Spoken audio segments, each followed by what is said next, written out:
आज का मुख्य समाचार।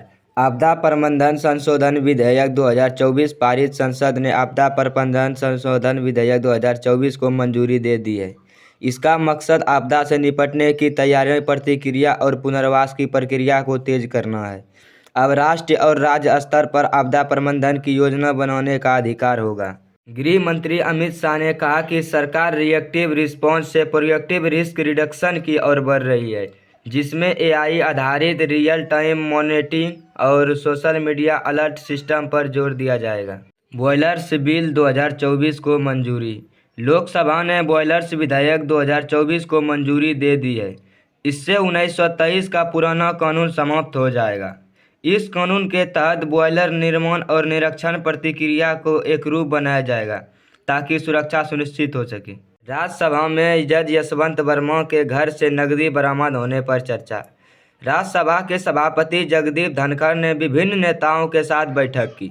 उन्होंने इसे संसद की संप्रभुता और सर्वोच्चता से जुड़े गंभीर मुद्दा बताया और न्यायपालिका की त्वरित कार्रवाई की सराहना की। गृह मंत्री अमित शाह का बयान। कश्मीर में अलगाववाद इतिहास बन चुका है। गृह मंत्री अमित शाह ने कहा कि सरकार की नीतियों ने जम्मू कश्मीर में अलगाववाद को खत्म कर दिया है। उन्होंने हुर्रियत के दोनों गुटों के अलगाववाद से नाता तोड़ने के फैसला का स्वागत किया है। नितिन गडकरी ने सड़क दुर्घटनाओं पर चिंता जताई। सड़क परिवहन मंत्री नितिन गडकरी ने कहा कि देश में सड़क दुर्घटनाओं में 60% से अधिक पीड़ित 18 से 45 वर्ष की आयु के होते हैं। उन्होंने बताया कि गुड समैरिटन स्कीम के तहत दुर्घटना पीड़ित की मदद करने वाले को 25,000 का इनाम दिया जाता है। ओसा विधानसभा में कांग्रेस के 12 विधायक निलंबित। ओसा विधानसभा में कांग्रेस के 14 से 12 विधायकों को कथित दुर्व्यवहार के कारण 7 दिनों के लिए निलंबित कर दिया गया।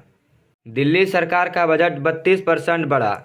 दिल्ली की मुख्यमंत्री रेखा गुप्ता ने कहा कि इस साल बजट में 32% की वृद्धि हुई है और कुल 1 लाख करोड़ का आवंटन किया गया है।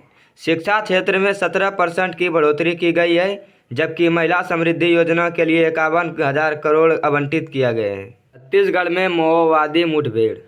3 नक्सली ढेर दंतेवाड़ा और बीजापुर के सीमावर्ती क्षेत्र में सुरक्षा बलों के साथ मुठभेड़ में 3 माओवादी मारे गए। इसमें से एक 25 लाख का इनामी नक्सली भी था। भारत में स्वदेशी एमआरआई मशीन अक्टूबर तक तैयार होगी। एम्स दिल्ली में देश की पहली स्वदेशी एमआरआई मशीन की परीक्षण अक्टूबर तक शुरू होगा। इससे इलाज की लागत कम होगी और आयात पर निर्भरता घटेगी। गाजा पट्टी में इजराइल हमले। 23 फिलिस्तीनी मारे गए। गाजा पट्टी में इजराइल सेना के ताज़ा हमले में 23 फिलिस्तीनी मारे गए। संघर्ष फिर से शुरू होने के बाद से लगभग 700 लोग मारे जा चुके हैं। भारत चीन सीमा विवाद पर बातचीत। बीजिंग में भारत और चीन के अधिकारियों की 33वीं बैठक हुई, जिसमें वास्तविक नियंत्रण रेखा एलएसी पर मौजूद स्थिति की समीक्षा की गई।